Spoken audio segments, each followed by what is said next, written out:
Good morning dear students. Last time हमने polarity of bonds देखा था। अब पोलैरिटी ऑफ बॉन्ड्स के बाद जो अगला टॉपिक आता है वो आता है वीएसीपीआर थ्योरी। वीएसीपीआर थ्योरी एक एब्रिवेटेड नाम है, इसका फुल फॉर्म है valence shell electron pair repulsion theory. जिसे नाम बताता है वैलेंस शेल इलेक्ट्रॉन, मतलब वैलेंस शेल में होने वाले इलेक्ट्रॉन और इलेक्ट्रॉन की पेयर और उनके बीच का जो रिपल्शन होगा उसको बोलेंगे valence shell electron pair repulsion theory. अब ये थ्योरी के क्या एक्सपेक्ट हैं ये देखें। सबसे पहला तो ये थ्योरी बोलती है कि shape of A molecule depends on the number of valence pair. जो एक मॉलिक्यूल का शेप है, जो उसकी जियोमेट्री है, वो उसके वैलेंस शेल में present electron pair, whether it is bonding pair और नॉन बॉन्डिंग पेयर, जो भी पेयर है उन पर डिपेंड करता है। दूसरा एस्पेक्ट ये था these pair repels one another. ये जो पेयर हैं एक दूसरे को रिपेल करती हैं और थ्री डायमेंशनल स्पेस में इस तरह से सिचुएटेड होती है, इस तरह से लोकलाइज्ड होती है कि उनके बीच का रिपल्शन क्या हो, मिनिमम। तीसरा, these pair occupy such space to minimize repulsion, जैसे मैंने अभी बोला। अगला, valence shell taken is sphere and electron pair situated at maximum distance to the minimise repulsion. जो वैलेंस शेल है ये एक अगर स्फीयर जैसी मान ली जाए तो जो इलेक्ट्रॉन की पेयर है उस स्फीयर से इस तरह से सिचुएटेड होती है, उस डिस्टेंस या उस एंगल पे सिचुएटेड होती है कि उनके बीच का रिपल्शन जो हो वो मिनिमम। इसकी खास बात यह है कि मल्टीपल बॉन्ड को इसमें ऐसा ट्रीट किया जाता है कि जैसे ये एक सिंगल इलेक्ट्रॉन पेयर ही हो। और वीएसीपीआर मॉडल जो है वो ऐसे स्ट्रक्चर के लिए भी एप्लीकेबल है जो बेसिकली कैनोनिकल फॉर्म है या रेजोनेंस फॉर्म है। उन हर एक स्ट्रक्चर के लिए भी एप्लीकेबल है। जहाँ पर एक लेवाइज डॉट किसी मॉलिक्यूल की स्ट्रक्चर को नहीं एक्सप्लेन कर सकती तो हम कैनोनिकल फॉर्म्स की मदद लेते हैं। उन कैनोनिकल फॉर्म के लिए भी ये लेवाइज डॉट स्ट्रक्चर एप्लीकेबल है। तो आइए रिपल्सिव इंटरेक्शंस का ऑर्डर देखते हैं कि अगर एक मॉलिक्यूल में लोन पेयर बॉन्ड पेयर दोनों हैं, जैसे फॉर एग्जांपल आप अमोनिया को ही लें, अमोनिया NH3 का मैं वो देता हूं आपको।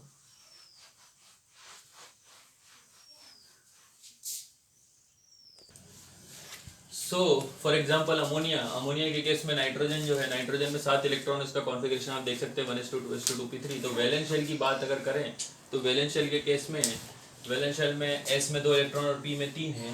तो ये जो इस तरह के जो मैंने शेप बनाए वो नाइट्रोजन के इलेक्ट्रॉन और बेसिकली क्रॉस है वो हाइड्रोजन के, जो इनमें शेयरिंग हुई है। तो यहाँ पर आप देख सकते हैं अमोनिया के जो नाइट्रोजन उसके वैलेंस शेल में बॉन्ड बनाने के बाद 4 इलेक्ट्रॉन पेयर हैं, जिनमें 4 में एक लोन पेयर है और दूसरा है 3 बॉन्ड पेयर। बॉन्ड पेयर मतलब जिन्होंने हाइड्रोजन से बॉन्डिंग की, तो इस तरह से जो इलेक्ट्रॉन की पेयर मिली, these pair are called bond pair. तो 3 बॉन्ड पेयर और एक लोन पेयर है। अब ये जो 4 जो इलेक्ट्रॉन की पेयर हैं ये इस तरह से सिचुएटेड होंगी कि थ्री डायमेंशनल स्पेस में इस तरह से सिचुएटेड होंगी कि इनके बीच का जो रिपल्शन हो वो सबसे कम हो, मिनिमम। तो रिपल्शन को मिनिमम करने के लिए इन चारों बॉन्ड पेयर को चारों जो बॉन्ड पेयर है इनको एक पिरामिडल शेप में रखा जाता है, जिससे नाइट्रोजन उसके एपेक्स पे हो और ये जो हाइड्रोजन है ये ऐसे हो। तो इसी कारण से अमोनिया का जो शेप होता है वो पिरामिडल होता है और जो लोन पेयर है वो इस नाइट्रोजन के वर्टाइसेस पे पड़ी रहती है। तो इस तरह से इनको रखा जाता है। अब ये लोन पेयर को यहाँ पर वर्टाइसेस पे क्यों रखा गया? बिकॉज इसका भी एक ऑर्डर है कि अगर रिपल्सिव इंटरेक्शंस का आप ऑर्डर देखें तो लोन पेयर के बीच में सबसे ज़्यादा रिपल्शन होगा, उसके बाद लोन पेयर बॉन्ड पेयर के बीच में रिपल्शन होगा और सबसे कम जो होता है वो बॉन्ड पेयर के बीच में रिपल्शन होगा। तो हमेशा ये प्रायोरिटी ऑर्डर फॉलो किया जाता है ताकि रिपल्शन को मॉलिक्यूल में मिनिमम किया जा सके। तो अगर कोई इसमें 2 लोन पेयर है तो सबसे ज़्यादा दूरी को उन लोन पेयर को रखा जाएगा ताकि उनमें रिपल्शन कम रहे। उसके बाद अगर उसमें लोन पेयर बॉन्ड पेयर दोनों है तो लोन पेयर बॉन्ड पेयर के रिपल्शन को देखा जाएगा, और दोनों नहीं है तो फिर बॉन्ड पेयर रिपल्शन को देखा जाएगा। वीएसीपीआर थ्योरी के हिसाब से मॉलिक्यूल में कितनी बॉन्ड पेयर और कितनी लोन पेयर और उन बॉन्ड पेयर लोन पेयर को किस पैटर्न में रखा जा सकता है कि उनका रिपल्शन मिनिमम हो सके, उसके हिसाब से कुछ स्ट्रक्चर प्रेडिक्टेड है। मतलब कौन कौन सी? जैसे अगर किसी मॉलिक्यूल में सिर्फ 2 ही बॉन्ड पेयर हुई तो उसका स्ट्रक्चर कैसा होगा, किसमें 3 हुई तो उनको कैसे रखना है। सिर्फ बॉन्ड पेयर की बात करें, अभी लोन पेयर नहीं है मॉलिक्यूल में ये मान के। तो अगर ये मान लिया जाए कि किसी मॉलिक्यूल में सिर्फ बॉन्ड पेयर ही है, कोई लोन पेयर नहीं है, तो उनकी स्ट्रक्चर 2 बॉन्ड पेयर वाले की कैसी होगी, 3 की कैसी होगी, 4 की कैसी होगी, तो वो देखेंगे। अच्छा, इसमें सेंट्रल एटम को हमेशा बीच में रखा जाएगा। वो एटम जो सबसे बॉन्ड बना रहा है उसको बीच में रखा जाएगा, उसके हिसाब से फिर स्ट्रक्चर प्रेडिक्ट की जाती है मॉलिक्यूल की। जिसके ऑर्बिटल से सारे बाकी सारे एटम जो सराउंडिंग एटम है वो ओवरलैप कर रहे हैं, उसको अपन बीच में रखेंगे। जैसे फॉर एग्जांपल यहाँ पर हम ए को सेंट्रल एटम मान रहे हैं और बी को वो बाकी सारे एटम से रिप्रेजेंट कर रहे हैं जो उनसे ए के ऑर्बिटल से ओवरलैप करने वाले हैं। तो सपोज कीजिए एक बॉन्ड पेयर अगर मॉलिक्यूल में होती है, तो एक बॉन्ड पेयर मॉलिक्यूल में होगी तो बेसिक ऑब्वियसली मॉलिक्यूल लीनियर होगा। जैसे क्लोरीन क्लोरीन क्लोरीन क्लोरीन को जोड़ोगे तो लीनियर शेप ही बनता है, कोई दूसरा शेप बन ही नहीं सकता। क्लोरीन फ्लोरीन के बीच में बॉन्ड बना, तो इस तरह से इसकी बात नहीं करना है अपन, because it will always remain linear. दूसरा, अगर मॉलिक्यूल में दो लोन पेयर हो तो मॉलिक्यूल को रिप्रेजेंट करते हैं अपन ए बी टाइप से। ए बी टाइप से मतलब ए सेंट्रल एटम है, बी एक बॉन्ड पेयर, दूसरी बी दूसरा बॉन्ड पेयर। बॉन्ड पेयर की बात कर रहे हैं। मॉलिक्यूल में अगर दो बॉन्ड पेयर हो तो मॉलिक्यूल में दो बॉन्ड पेयर होगी तो मॉलिक्यूल होगा ए बी टू टाइप का। और ए बी टू टाइप का होगा तो उसको रिपल्शन मिनिमम करने के लिए बी को हमेशा 180 डिग्री के एंगल पे रखा जाएगा, और 180 डिग्री के एंगल पे रखा जाएगा तो मॉलिक्यूल का शेप जो होगा, उसका जियोमेट्री जो होगी उसकी लीनियर होगी, स्ट्रेट लाइन होगा। अगर मॉलिक्यूल में तीन लोन पेयर है तो मॉलिक्यूल को रिप्रेजेंट करते हैं अपन ए बी थ्री टाइप से। और ए बी थ्री टाइप से रिप्रेजेंट करेंगे तो ये जो तीन बॉन्ड पेयर है, जो तीनों के तीनों बॉन्ड पेयर हमेशा 120 डिग्री के एंगल पर रखी जाएंगी, और the shape of molecule becomes trigonal planar. एक प्लेनर स्ट्रक्चर लेकिन एक ट्राइगोन जैसी है। तो इसका एग्जांपल है जैसे BF3 बोरॉन के ट्राइफ्लोराइड्स। बोरॉन में 3 इलेक्ट्रॉन होते हैं, तीनों के 3 इलेक्ट्रॉन शेयर्ड हो जाएंगे तो ये बॉन्ड पेयर हो जाती है, इसलिए इसका शेप हमेशा बॉन्ड पेयर होगा। बोरॉन नहीं, कोई भी ऐसा मॉलिक्यूल जिसमें सिर्फ 3 लोन पेयर हो, कोई सिर्फ 3 बॉन्ड पेयर हो, कोई लोन पेयर नहीं हो, तो हमेशा उसका जो शेप होगा वो होगा। अगला है AB4 टाइप का। अगर उसमें 4 लोन पेयर हो, 4 लोन पेयर होंगी तो मॉलिक्यूल में लोन पेयर नहीं, सॉरी बॉन्ड पेयर, मैं लोन पेयर बोल दे रहा हूँ लेकिन यहाँ भी लोन पेयर का काम नहीं, बॉन्ड पेयर। अगर मॉलिक्यूल में 4 बॉन्ड पेयर होंगी तो मॉलिक्यूल का जो चारों की चारों बॉन्ड पेयर है वो अब इस तरह से रखी जाएंगी कि उनके बीच में रिपल्शन मिनिमम हो। और रिपल्शन मिनिमम होने के लिए एकमात्र शेप जो नेचुरल शेप होगा जिसमें रिपल्शन मिनिमम हो सकता है वो होता है टेट्राहेड्रल का। टेट्राहेड्रल का जो शेप है उस पर रखी जाएंगी, और बॉन्ड एंगल टेट्राहेड्रल में 109 डिग्री 28 मिनट होता है। जैसे यहाँ पर 120 था, यहाँ पर 109 डिग्री 28 मिनट या 109.5 डिग्री, ये टिपिकल शेप है, बॉन्ड एंगल है टेट्राहेड्रल का। तो इसके एग्जांपल है जैसे कार्बन टेट्राक्लोराइड, मीथेन, ये सब टेट्राहेड्रल शेप में होते हैं क्योंकि इसमें चारों की चारों बॉन्ड पेयर होती है। अब अगला मॉलिक्यूल, अगर उसमें 5 बॉन्ड पेयर हो तो 5 बॉन्ड पेयर के मॉलिक्यूल को रिप्रेजेंट करेंगे AB5 से। और AB5 जिसमें पांचों की पांचों बॉन्ड पेयर है, अगर वो शेप हुआ तो मॉलिक्यूल हमेशा ट्राइगोनल बाइपिरामिडल होगा। तीनों तो तीनों एक प्लेन में रखी जाएंगी बॉन्ड पेयर। ये AB की तीनों बॉन्ड पेयर एक प्लेन में रखी गई हैं, और जो जैसे फॉर एग्जांपल ये ट्राइगोन हो गया, ये ट्राइगोन हो गया, इसमें एक बॉन्ड पेयर ऊपर और एक बॉन्ड पेयर नीचे, इस तरह से 3, और इसमें एक ऊपर और एक नीचे की साइड में। तो इस तरह से आप ट्राइगोनल बाइपिरामिडल स्ट्रक्चर में, पिरामिडल इसलिए क्योंकि आप जब इसको जोड़ते हैं, इन तीनों को आप जोड़ेंगे तो एक पिरामिड, आप जब इन तीनों वर्टाइसेस को जोड़ते हैं तो एक पिरामिड ऊपर बनता है, एक पिरामिड ऊपर बनता है और एक पिरामिड नीचे, तो इसीलिए इसको बोलते हैं बाइपिरामिडल। तो that structure becomes trigonal bipyramidal. और अगर मॉलिक्यूल में 6 की 6 बॉन्ड पेयर हैं तो इसका एग्जांपल ट्राइगोनल बाइपिरामिडल का फास्फोरस पेंटाक्लोराइड PCl5 ट्राइगोनल बाइपिरामिड होता है। अगर मॉलिक्यूल AB6 टाइप का है तो AB6 टाइप का है तो उसमें 6 की 6 बॉन्ड पेयर है, और 6 की 6 बॉन्ड पेयर है तो वो 4 जो बॉन्ड पेयर एक स्क्वायर के वर्टाइसेस पे रखी जाएंगी, चारों वर्टाइसेस पे। और जो अपनी जो बची हुई बॉन्ड पेयर है वो उस वर्टाइसेस के एक ऊपर और एक नीचे, तो इस तरह से स्ट्रक्चर हो जाती है स्क्वायर बाई पिरामिडल, एक पिरामिड ऊपर और एक नीचे। तो इसको स्क्वायर बाई पिरामिडल को अपन जनरली ऑक्टाहेड्रल स्ट्रक्चर भी बोलते हैं क्योंकि इसमें 8 फेसेस होती है। तो इस तरह से अगर स्ट्रक्चर बनती है अगर मॉलिक्यूल नॉर्मल। एक और होती है AB7 टाइप की, अभी आप इससे रूबरू होंगे कि नहीं ये देखेंगे। AB7 टाइप का अगर उसमें 7 लोन पेयर हो, तो 7 लोन पेयर अगर हो तो जो मॉलिक्यूल है वो बेसिकली जो 7 बॉन्ड पेयर अगर हो तो मॉलिक्यूल की जो 5 बॉन्ड पेयर है, ये पांचों की पांचों बॉन्ड पेयर एक पेंटागन के वर्टाइसेस पे रखी जाएंगी, एक पेंटागन के वर्टाइसेस पे रखी जाएंगी। जैसे ये 5 भी हो गए, 1 भी 2 भी, और बचे हुए 2 लोन पेयर इसके एक तो परपेंडिकुलर डायरेक्शन में ऊपर और एक नीचे। That's why the structure becomes pentagonal bipyramidal. अगर AB7 टाइप का है तो स्ट्रक्चर हो जाएगी पेंटागोनल बाइपिरामिडल। तो ये तो हुई जनरल स्ट्रक्चर, ये आपको याद रखना है। ये प्रिडिक्शन था इस थ्योरी का, मतलब प्री डिसाइडेड थी कि अगर AB5 टाइप का मॉलिक्यूल है तो भैया उसकी स्ट्रक्चर ट्राइगोनल बाइपिरामिडल होगी, AB7 का है तो पेंटागोनल बाइपिरामिडल होगी, AB6 है मतलब 6 की 6 बॉन्ड पेयर है तो स्क्वायर बाइपिरामिडल या ऑक्टाहेड्रल होगा। इस तरह से उन्होंने सभी पेयर के लिए फिक्स कर दिया कि अगर मॉलिक्यूल ऐसा है तो उसकी स्ट्रक्चर ऐसी होगी। उसके पीछे कोई बेसिक रीजन नहीं था, सिर्फ ओनली रीजन ये था कि वो मिनिमाइज रिपल्शन को मिनिमाइज करने के लिए ऐसा करेगा। यहाँ कोई ऑर्बिटल ओवरलैपिंग का कंसेप्ट या ऑर्बिटल डायरेक्शनल प्रॉपर्टी कोई भी डिस्कस नहीं की थी इसने VSEPR थ्योरी। तो ये हुआ जनरली। अब अपन देखेंगे अगर के बॉन्ड पेयर के साथ लोन पेयर आती है तो स्ट्रक्चर में क्या चेंजेस आते हैं मॉलिक्यूल की, वो अगले उसमें देखते हैं अपन। बॉन्ड पेयर के साथ जब लोन पेयर आती है तो आप टिपिकल एग्जांपल जरा याद कर लें। जैसे AB2 के स्ट्रक्चर मॉलिक्यूल का एग्जांपल है BeCl2, बेरिलियम के क्लोराइड, बेरिलियम के फ्लोराइड जो भी हैं, बेरिलियम के हैलाइड, वो सब लीनियर होते हैं। यहाँ बोरॉन के फ्लोराइड्स BF AB3 टाइप के स्ट्रक्चर, ट्राइगोनल प्लेनर, टेट्राहेड्रल में कार्बन के कंपाउंड CH4 CCl4, और पेंटागोनल में ट्राइगोनल बाइपिरामिडल में या AB5 टाइप के में फास्फोरस का हैलाइड, ये PCl5, ऑक्टाहेड्रल में सल्फर का हेक्साफ्लोराइड SF6, और इसमें AB7 में आता है IF7, इंटर हेलोजन कंपाउंड है IF7, इसकी स्ट्रक्चर होती है पेंटागोनल बाइपिरामिडल। तो ये आप याद रखें, एक टिपिकल स्ट्रक्चर, इन्हीं की स्ट्रक्चर के बेसिस पे अपन दूसरी स्ट्रक्चर अब आने वाली प्रेडिक्ट करेंगे। तो टिपिकल स्ट्रक्चर के अलावा आप देखते हैं मॉलिक्यूल में अगर लोन पेयर होती है बॉन्ड पेयर के साथ में तो क्या होगा। अच्छा, अपन ने अभी रिपल्शन का जो ऑर्डर देखा था उसमें देखा था लोन पेयर के बीच में जो रिपल्शन होगा वो मैक्सिमम होता है, तो लोन पेयर को बहुत ज़्यादा दूर रखा जाएगा। उसके बाद जो बारी आती है वो लोन पेयर बॉन्ड पेयर की आती है, और फिर सबसे कम लीस्ट रिपल्शन होता है बॉन्ड पेयर। तो ये ऑर्डर से मतलब अगर लोन पेयर हुई तो सबसे पहली प्रायोरिटी है कि उनको सब बहुत दूर रखना है। लोन पेयर बॉन्ड पेयर को आप थोड़ा पास रख सकते हैं, लेकिन लोन पेयर है तो उनको दूर रखना है। और बॉन्ड पेयर को लोन पेयर के कंपैरिजन में और पास रख सकते हैं बॉन्ड पेयर को। तो प्रायोरिटी रहेगी कि लोन पेयर सबसे ज़्यादा दूर, लोन पेयर बॉन्ड पेयर फिर उससे सेकंड प्रायोरिटी पे, और बॉन्ड पेयर थर्ड प्रायोरिटी पे। तो सबसे पहले अपन मॉलिक्यूल देखते हैं AB2E टाइप का। B रिप्रेजेंट करता है बॉन्ड पेयर को और E रिप्रेजेंट करता है एक लोन पेयर को।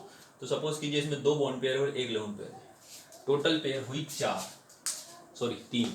तो अगर तीनों की तीनों लोन पेयर होती तो अपन ने अभी देखा था मॉलिक्यूल का जो शेप होता वो होता कैसा। तीनों की तीनों अगर बॉन्ड पेयर होती तो मॉलिक्यूल का शेप होता ट्राइगोनल। कैसा? ट्राइगोनल। लेकिन A B B और अगर तीसरी भी बॉन्ड पेयर होती तो ट्राइगोनल होता, लेकिन तीसरी बॉन्ड पेयर है ही नहीं, बॉन्ड बन ही नहीं रहा, सिर्फ एक लोन पेयर पड़ी ऐसी।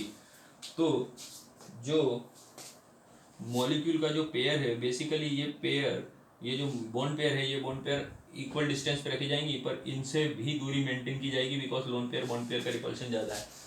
तो लोन पेयर बॉन्ड पेयर के रिपल्शन के कारण, अच्छा तीनों की तीनों अगर बॉन्ड पेयर होती तो ये बॉन्ड एंगल 120 डिग्री का होता, लेकिन जब तीनों की तीनों बॉन्ड पेयर होती, पर अपन जानते हैं कि लोन पेयर बॉन्ड पेयर में रिपल्शन ज़्यादा है, तो लोन पेयर बॉन्ड पेयर में रिपल्शन ज़्यादा होने के कारण ये बॉन्ड पेयर अपने आप को लोन पेयर से दूर खसकाती हैं, और लोन पेयर से दूर खसकाती हैं तो मॉलिक्यूल इस तरह का हो जाता है। तो ये एंगल जो होता है 120 डिग्री से कुछ कम होता है। तो ये बेसिकली एंगुलर शेप होता है मॉलिक्यूल का, इस तरह से A B और इस तरह से एंगुलर शेप होता है। तो जो शेप होगा इसका अपन बोल सकते हैं बेंट शेप होगा, और इसके एग्जांपल है आपके सल्फर डाइऑक्साइड, ओजोन, इसके एग्जांपल है। तो AB2E2 टाइप के। अब AB3E3 में अगर चारों की चारों लोन पेयर होती तो ये शेप होता मॉलिक्यूल का टेट्राहेड्रल। अगर चारों की चारों लोन पेयर होती तो मॉलिक्यूल का शेप टेट्राहेड्रल होता, लेकिन यहाँ पर चारों की चारों लोन पेयर नहीं है।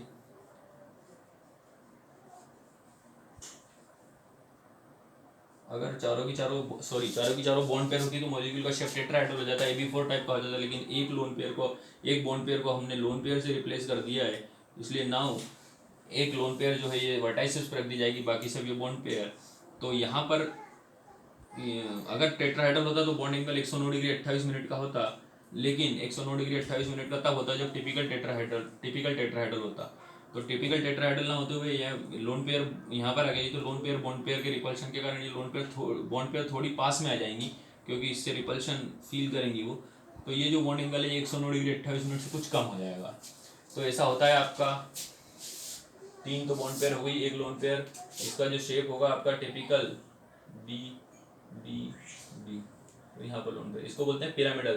तो ये शेप जो होगा आपका पिरामिडल होगा, और इसका एग्जाम्पल है आपका NH3 अमोनिया, है ना।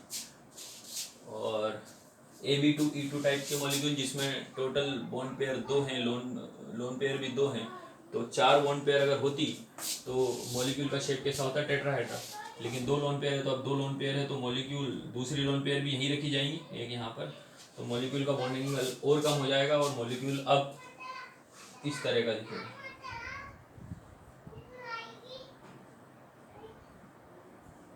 तो नाउ मॉलिक्यूल बिकम्स एंगुलर, इसको अपन बोलते हैं एंगुलर।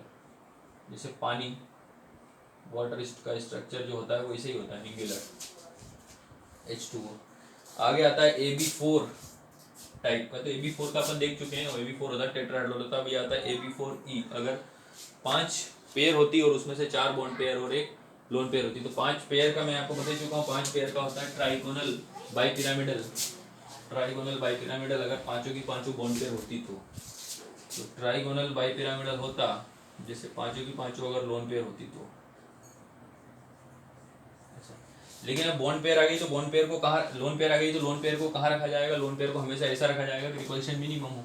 तो आप यहाँ पे और यहाँ पे रख नहीं सकते, यहाँ पर रिपल्शन मिनिमम नहीं होता, इसको रखा जाएगा इस ट्राइगोन के एक वर्टाइसिस पे, क्योंकि यहाँ पर in bond pair lone pair के बीच का एंगल भी 180 डिग्री मेंटेन, सॉरी 120 डिग्री, और यहाँ पर ये बॉन्ड पेयर और लोन पेयर के बीच का एंगल 90 डिग्री है। अगर आप इसको यहाँ रख देते, सपोज करो आप लोन पेयर को यहाँ रख देते ऊपर, तो आप देखते हैं कि आप दोनों लोन पेयर के बीच का एंगल तो 180, सॉरी एक ही है,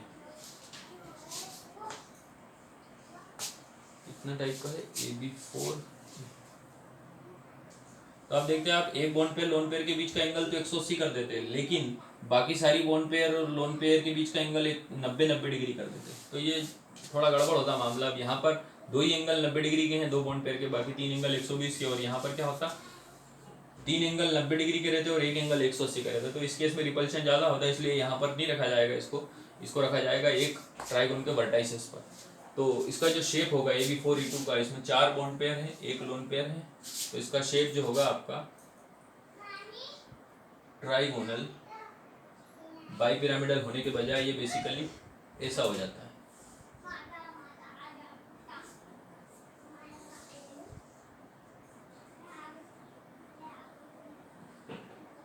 इसको बोलते हैं सीसा लाइक स्ट्रक्चर, सीसा लाइक स्ट्रक्चर। तो ये शीशा शेप में हो जाता है, झूले जैसा, जैसे एक झूले के 2 पैर और यहाँ पर दोनों बैठने वाले, तो सीसा लाइक स्ट्रक्चर हो जाता है AB4E में। आगे आता है AB3ET, मतलब अगर 5 बॉन्ड पेयर होती, उसमें से 3 बॉन्ड पेयर होती और 2 लोन पेयर होती, तो फिर अपन क्या करते, फिर हम जो इसको रखते, 5 बॉन्ड पेयर है तो शेप 5 पेयर है, इसका मतलब शेप ट्राइगोनल पिरामिडल हो सकता था, लेकिन ट्राइगोनल पिरामिडल ना होते हुए, क्योंकि इसमें लोन पेयर, ट्राइगोनल बाइपिरामिडल हो सकता था, लेकिन बाइपिरामिडल ना होते हुए उसमें लोन पेयर आ गई है, तो लोन पेयर आने के कारण अब लोन पेयर को यहाँ रखा जाएगा।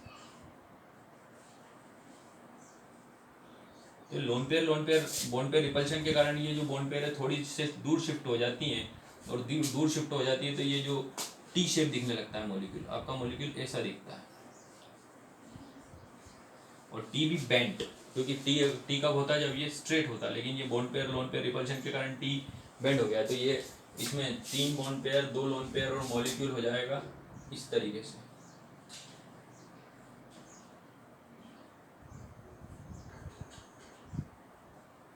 तो इसका शेप होगा बेंट टी शेप,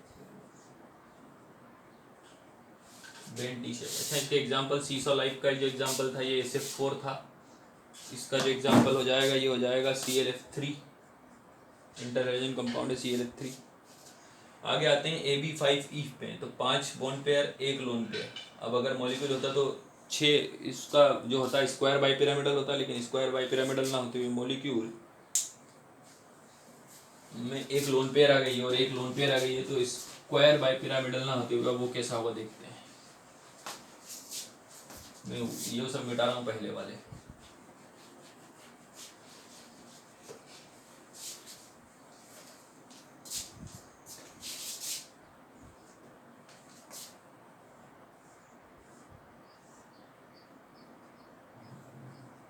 तो ये यहाँ पर चारों की चारों बॉन्ड पेयर रखी जाएंगी, क्योंकि इसमें हर एंगल 180 डिग्री का होता है।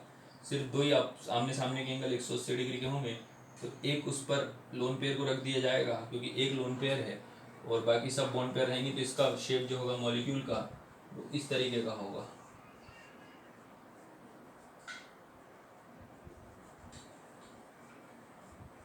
और ये नीचे लोन पेयर, तो इसका होगा स्क्वायर पिरामिड। स्क्वायर पिरामिड, तो इसका एग्जांपल है BrF5 ब्रोमीन का पेंटाक्लोराइड। Ab4E2 टाइप का मॉलिक्यूल होगा, उसमें 4 लोन पेयर और 2 लोन पेयर होंगी, तो ये दूसरी लोन पेयर आपको यहाँ रखी जाएंगी, तो उस केस में मॉलिक्यूल जो होगा वो स्क्वायर प्लेनर हो जाएगा।